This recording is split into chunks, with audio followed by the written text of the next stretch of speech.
नमस्कार दोस्तों।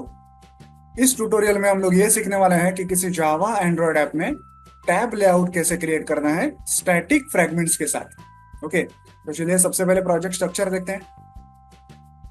जावा क्लासेस में हमारे पास है एक मेन एक्टिविटी और तीन फ्रैगमेंट्स, फ्रैगमेंट 1, 2 और 3, और एक व्यू पेजर एडाप्टर क्लास। और लेआउट फोल्डर में है एक्टिविटी और इन तीन फ्रैगमेंट्स की यूआई फाइल्स। सबसे पहले यूआई देखेंगे, activity underscore main dot XML. यहाँ पे आप देख पा रहे होंगे एक टैब लेआउट है और उसके अंदर उसके नीचे एक व्यू पेजर है। ओके, ये जो टैब लेआउट है ये स्क्रीन के ऊपरी भाग में है इतने पार्ट में, और ये जो व्यू पेजर है वो नीचे के पार्ट में। ओके, इसका कोड देखते हैं।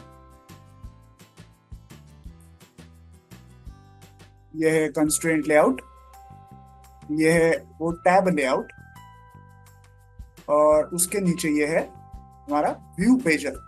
व्यू पेजर के अंदर वो फ्रैगमेंट्स जो है वो लोड की जाएंगे, फ्रैगमेंट्स 1, 2 और 3। ओके, अब देखते हैं फ्रैगमेंट्स का यूआई। फ्रैगमेंट 1 के अंदर स्क्रीन के बीचों बीच हम लोग ए दिखाएंगे, फ्रैगमेंट 2 के अंदर बी दिखाएंगे, और फ्रैगमेंट 3 के अंदर सी दिखाएंगे। इतना सिंपल सा कोड है। तो चलिए अब देखते हैं जावा कोड।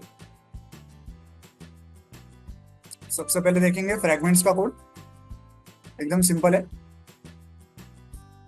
यहाँ पे हम लोग सिंपली क्या करते हैं, ऑन क्रिएट व्यू फंक्शन में हर एक फ्रैगमेंट की जो यूआई फाइल है उसे यहाँ ऐसे सेट करते हैं। जैसे फ्रैगमेंट 1 है तो उसकी यूआई फाइल है फ्रैगमेंट अंडरस्कोर 1 डॉट एक्सएमएल, उसे ऐसे सेट करते हैं।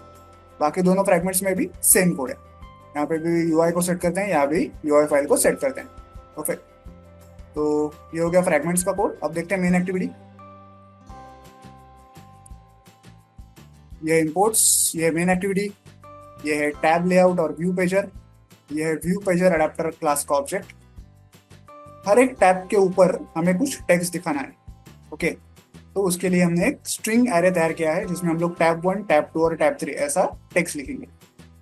टेक्स्ट के साथ साथ टैब के अंदर हम लोग एक एक आइकॉन भी दिखाएंगे। तो यहाँ आइकॉन्स के लिए एक एरे क्रिएट किया है, 3 आइकॉन की इमेजेस है यहाँ पे। और फ्रैगमेंट्स को स्टोर करने के लिए एक एरे लिस्ट भी बनाई है जो फ्रैगमेंट टाइप की है। ओके, फ्रैगमेंट एरे लिस्ट बनाई है यहाँ पे। ऑन क्रिएट फंक्शन में सबसे पहले हम लोग यूआई फाइल सेट करते हैं, activity underscore main dot XML. उसके बाद टैब लेआउट और व्यू पेजर के आईडीज फाइंड आउट करते हैं। फ्रैगमेंट की जो एरे लिस्ट है उसमें हम तीनों फ्रैगमेंट्स को ऐसे ऐड करते हैं, फ्रैगमेंट 1, 2 और 3। उसके बाद व्यू पेजर एडाप्टर क्लास का ऑब्जेक्ट क्रिएट करते हैं जिसमें हम लोग ये एरे लिस्ट पास करते हैं। फिर ये एडाप्टर जो है हम लोग व्यू पेजर के अंदर सेट करते हैं। ओके, तो अब व्यू पेजर तैयार हो चुका है जिसमें हमने फ्रैगमेंट्स को पास किया है।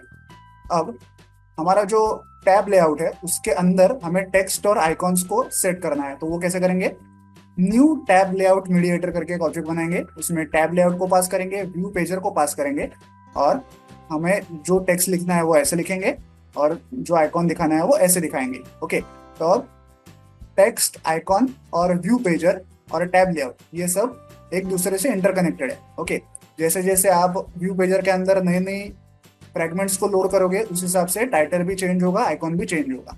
ओके, तो ये हो गया मेन एक्टिविटी का कोड। अब देखते हैं लास्ट क्लास जो कि है व्यू पेजर एडाप्टर क्लास। ये हमारा व्यू पेजर एडाप्टर क्लास जिसने एक्सटेंड किया है फ्रैगमेंट स्टेट एडाप्टर को।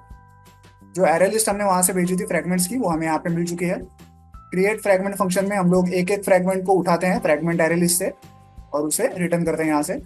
और गेट आइटम काउंट फंक्शन में हम लोग फ्रैगमेंट एरे लिस्ट की साइज को यहाँ से रिटर्न करते हैं। ओके, सिंपल सा कोड है। तो चलिए अब इस ऐप को मोबाइल डिवाइस पर रन करके चेक करते हैं। तो जैसा कि आप देख सकते हैं ऐप जो है मोबाइल डिवाइस पर रन हो चुका है। हमारे सामने एक टैब लेआउट है जिसमें टैब 1, 2 और 3 है। बाय डिफॉल्ट टैब 1 सिलेक्टेड है इसलिए हमें फ्रैगमेंट 1 दिखाई दे रही है जिसमें स्क्रीन के बीचों बीच ए हमें दिखाई दे रहा है। अब मैं स्क्रॉल करूंगा, देखिए टैब 2 सिलेक्ट हो गई, स्क्रीन के बीचों बीच बी दिखाई दे रहा है। टैब 3 सिलेक्ट हो गई, स्क्रीन के बीचों बीच 3 दिखाई दे रहा है। स्क्रॉल ना करते हुए मैं सीधा टैब को भी सिलेक्ट कर सकता हूँ, टच कर सकता हूँ। देखिए मैंने टैब 1 को टच किया, टैब 2 को टच किया, टैब 3 को टच किया, या फिर मैं नीचे व्यू पेजर में स्क्रॉल भी कर सकता हूँ।